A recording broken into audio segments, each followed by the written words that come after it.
Asdiqa, salam alaikum, bonjour ou bonsoir les amis. J'espère que vous allez bien partout où vous vous trouvez. En tout cas, c'est ce que je vous souhaite et pour le meilleur de toutes les situations, bien sûr. Bienvenue sur votre chaîne Bled Maralibia qui attend comme toujours vos encouragements et surtout, abonnez-vous pour rester informé et aussi la chaîne a besoin de vous. Et pour ma part, comme d'habitude, bien sûr, je suis ravi et heureux de vous retrouver une nouvelle fois. Mesdames et messieurs, chers amis, cette vidéo revient sur ces bizarres, si ce n'est drôles, relations algéro-françaises actuellement, à travers cette fameuse affaire de cette opposante médecin-journaliste algéro-française, elle aussi, dont la France répond sèchement à cette soi-disant colère de sa fille, évidemment, qui habite Alger. Et comme ces fameuses deux gouttes d'eau, ressemblant étrangement, si ce n'est parfaitement, à cette image d'une certaine maman France, bien évidemment, qui répond sèchement à sa colérique fille, grande fille algérienne. Puisque pour une certaine DGSE,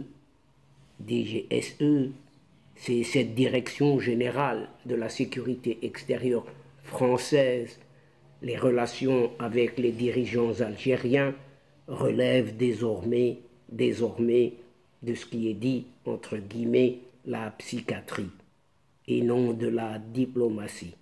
Pour ainsi dire, pour être gentil, ils n'ont pas utilisé le terme folie, tout simplement. Et la France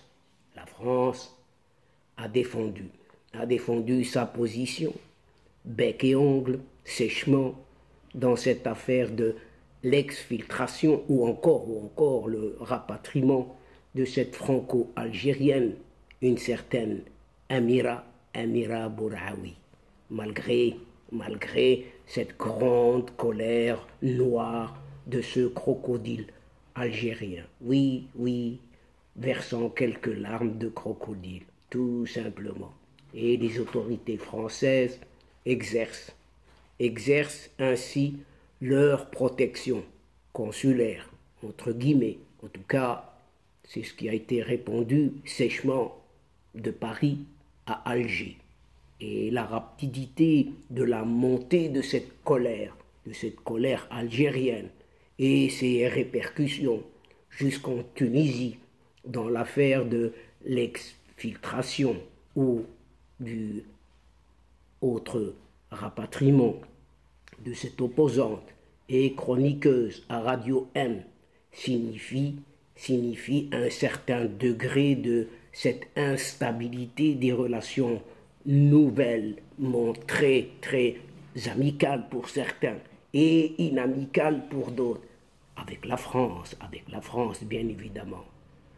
Ne fût-ce que fin 2022, les premiers signes d'une nouvelle page inédite dans les relations entre ces deux pays se faisaient sentir, avec un certain déplacement de ce drôle de président français, Emmanuel Macron, ainsi qu'une quinzaine, excusez du peu, de ministres.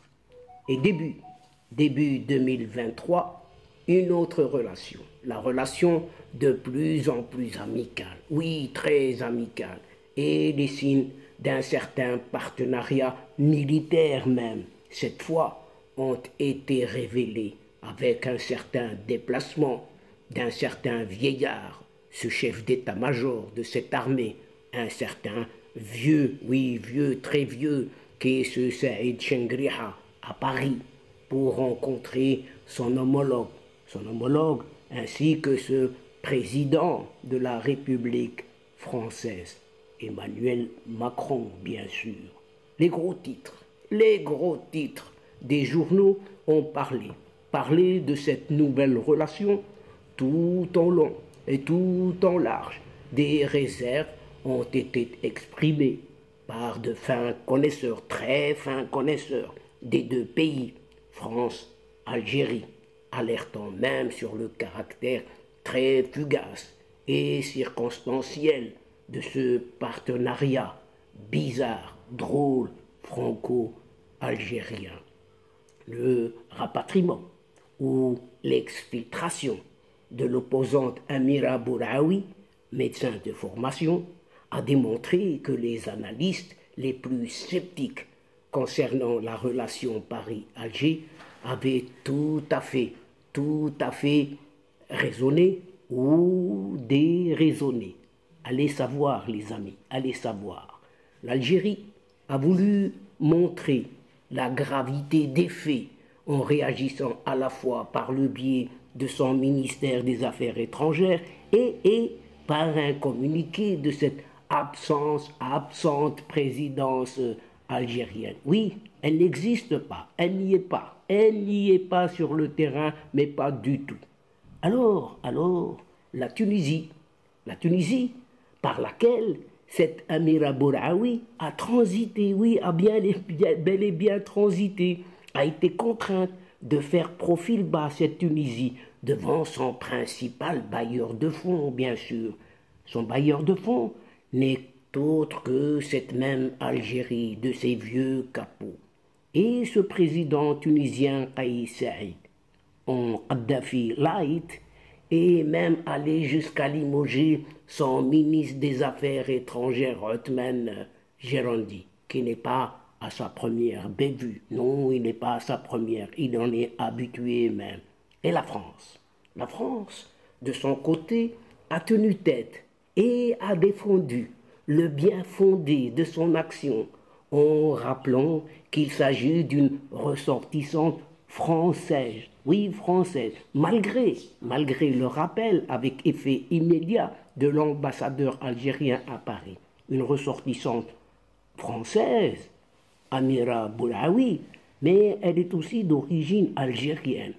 Et là, c'est une décision algérienne qu'il ne m'appartient pas de commenter, a simplement répondu ce François Delmas, ce porte-parole du ministère français des Affaires étrangères, après avoir été interrogé sur le sujet du rappel de cet ambassadeur algérien.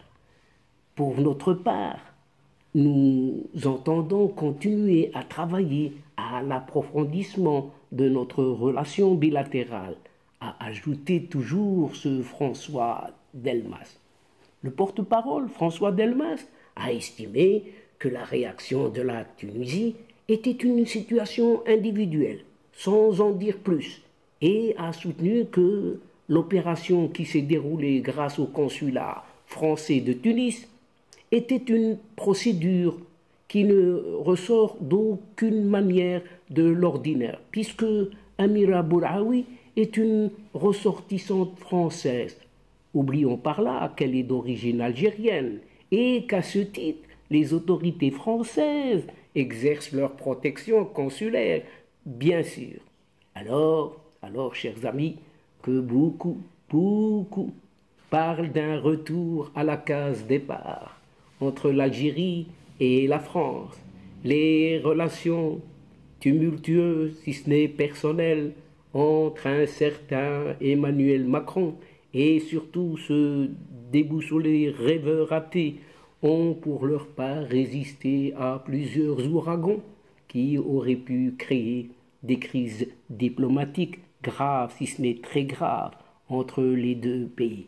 Et où la colère de façade, d'Alger n'est pas allée bien loin. Ce nouvel épisode, chers amis, a tout l'air d'être une petite histoire qui se répète, ici et là, comme une petite vague dans un verre d'eau, puisque le monde continue de tourner sur lui-même, puisqu'il a vu énormément et de telles et autres péripéties similaires. En effet, dans les couloirs dans les couloirs des services de renseignement français cette fois-ci. La réaction excessivement violente de cette soi-disant présidence algérienne à la suite de l'accueil par la France d'une de ses ressortissantes. Oui, on se la dispute entre la France et l'Algérie, cette Amira Bouraoui.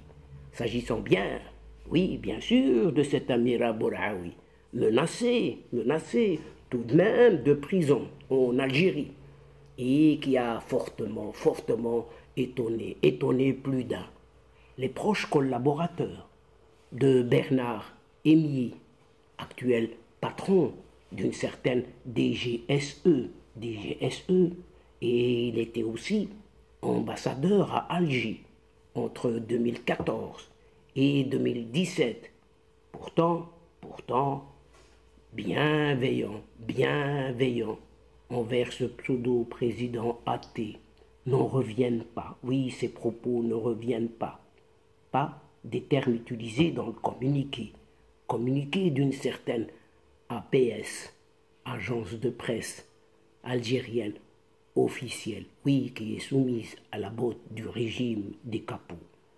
Et selon ces informations, les informations dont disposent les analystes, tous les analystes de cette affaire, surtout de la DGSE, qui sont sûrs et même certains que le communiqué insultant envers leur institution, cette DGSE, a été écrit au palais même d'El Mouradia par un de ses conseillers de ce déboussolé athée. Oui, les Français ne comprennent pas du tout cette subite volte-face de cette soi-disant présidence algérienne, alors que les relations entre les deux pays, France-Algérie, étaient soi-disant aussi au beau fixe. Oui, mais les temps changent, et pourtant, il y a juste une quinzaine de jours,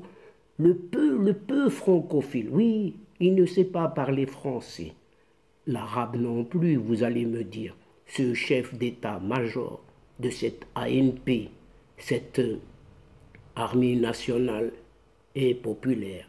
Donc, ce vieux chef d'état-major inculte a effectué une visite d'État, soi-disant par là très réussite. Oui, c'est ce qu'on dit en France, où il a été accueilli toujours par ce drôle d'Emmanuel Macron. Il y a quelques mois, juste quelques mois, cet athée, à la tête de l'État, sachant qu'il est sans foi ni loi, avait annoncé à Paris, a été annoncé à Paris pour le mois de mai prochain. Et ne tarissez pas d'éloges sur l'excellence des relations entre les deux pays, Algérie-France, avouant même au quotidien Le Figaro une certaine complicité et même une certaine amitié réciproque. Et là aussi, cela reste à voir. Oui, où est cette vérité? Aujourd'hui, tous les hauts cadres de cette DGSE, Direction Générale de la Sécurité Extérieure française, qui gère le dossier algérien, se demandent quelle mouche a piqué cette drôle présidence algérienne pour sortir d'un tel communiqué. On apprend ainsi de plusieurs sources bien informées et concordantes à Paris que dans les bureaux de cette DGSE, on n'hésite plus, oui, écoutez bien, on n'hésite plus à dire que les relations avec les dirigeants algériens relèvent désormais, écoutez bien, chers amis, relèvent de la psychiatrie que de la diplomatie. Mais tout en restant polis, ils n'ont pas utilisé le terme folie, tout simplement. Et ils continuent, nous qualifier de barbouzes et nous accuser d'avoir une feuille de route avec le quai d'Orsay et des conseillers franco-algériens pour mettre à mal les relations algéro-françaises et non pas une aberration, mais le récit invraisemblable et d'une stupidité affligeante résume ce que résume un haut cadre de cette DGSE, avant d'ajouter que les services français n'avaient rien à voir avec l'affaire Amira Bouraoui. Ce sont les services consulaires qui ont géré son dossier avec l'Élysée, et s'il y a des gars à blâmer, ce sont les policiers algériens eux-mêmes, oui, puisqu'ils sont incapables de contrôler leurs propres frontières. Et patatras, patatras, ce que les renseignements français viennent de répondre à ces renseignements algériens. Ou en tout cas, s'il en existe des renseignements ou un service de sécurité algérien. Rien, absolument rien. Et pour un ancien diplomate français, les dirigeants algériens qui, dès que les situations, même les plus insignifiantes, ne leur plaisent pas, eh bien régissent et réagissent comme des drama queens, c'est-à-dire, traduisez par là, en reine du drame. Oui, une reine du drame qui voit le drame partout, voit le mal partout, se faisant à eux-mêmes du mal, se faisant à eux-mêmes, à ces Algériens, plus de mal qu'ils n'en causent aux autres. Oui, ils se font du mal à eux-mêmes qu'à d'autres, mais ils n'arrêtent pas d'accuser les autres. Oui, les autres. Et ici, cela reste à voir, chers amis. L'épisode est loin d'être fini. On verra la suite au prochain épisode. Et donc, chers amis, mesdames et messieurs de la chaîne C'est ici, c'est sur cette Maman France, oui, qui trouve et qui retrouve désormais, qui se retrouve face à sa grue, une grue fille, oui, cette vilaine fille algérienne que prend fin cette séquence en prenant congé de vous, tout en espérant vous retrouver avec un immense plaisir, bien entendu. Merci pour votre fidélité en nous écoutant jusqu'au bout des séquences, bien sûr, mais n'oubliez pas de nous aider mutuellement et de nous soutenir en vous y abonnant, afin d'être très informés rapidement et comme il se doit. Aussi, chers amis, n'hésitez surtout pas de partager au grand maximum autour de vous les séquences vidéo de votre chaîne, parce que votre chaîne a besoin de vous. Et pour moi, le moment est venu, juste pour vous dire au revoir les amis, al-asdiqa, salam alaikum wa rahmatullah wa barakatuh, à la prochaine fois et à bientôt. إلى اللقاء في حصة أخرى إن شاء الله. مع السلامة.